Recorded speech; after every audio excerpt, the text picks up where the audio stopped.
नमस्कार, आप देख रहे हैं भारत समाचार लाइव और मैं हूं आपके साथ वैशाली। आइए रुक करते हैं आज की खास खबर पर।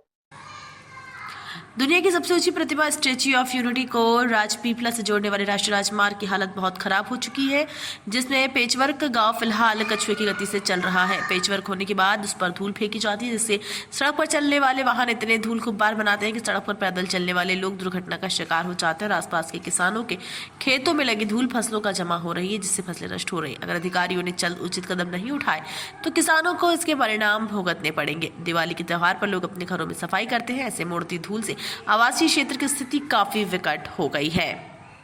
आज किसान संघ के प्रदेश युवा अध्यक्ष दिलीप सिंह गोहिल, किसान संघ कोषाध्यक्ष महेंद्र सिंह व आदि किसानों ने सड़क पर उतरकर इसका विरोध किया और 3 दिन के भीतर इस समस्या का समाधान न होने पर सड़क पर उतरकर जगह जाम करने की चेतावनी दी।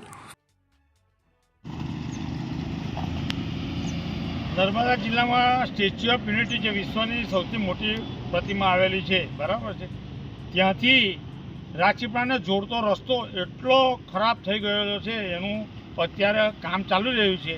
કામ એવું ગોકળ ગતિએ ચાલી રહ્યું છે કે એક દિવસનું 100 મીટર 200 મીટર કામ થાય છે અને જે કામ થાય છે ત્યાં ડસ્ટ પાથરવામાં છે, ડસ્ટ ઉડાવવામાં આવતો, એ ડસ્ટ પાછળ પાણી ફેરવવામાં આવતું નહીં, જેના કારણે આ જુઓ છો તમે, આ અમારા ખેતીના મહામૂલા પાક પર આજે કેટલો ડસ્ટ છોટી ગયો। આ બજારમાં અત્યારે અમારી સિઝન છે, આ ફૂલ બજારમાં જાય તો આની કિંમત આવે, પણ આ ડસ્ટને લીધે કોઈ ફૂલ ખરીદવા તૈયાર છે નહીં। તો આનું વળતર કોણ આપશે? નેશનલ હાઈવે આપશે કે સરકાર આપશે? એ અમે જાણવામાં, જો આવીને આવી દશા આવશે તો ખેડૂતને મરવાનો વારો આવશે, ખેડૂત દેવાના ડુંગર નીચે દબાઈ જશે, એ વાત નિશ્ચિત છે।